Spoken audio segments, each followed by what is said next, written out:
जल्दी लड़की लेके आओ।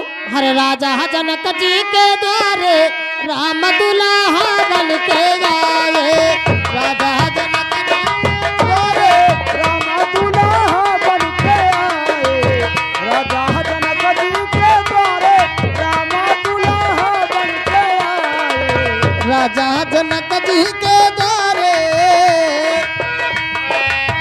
राजा जनक जी के द्वारे राम दुल्हा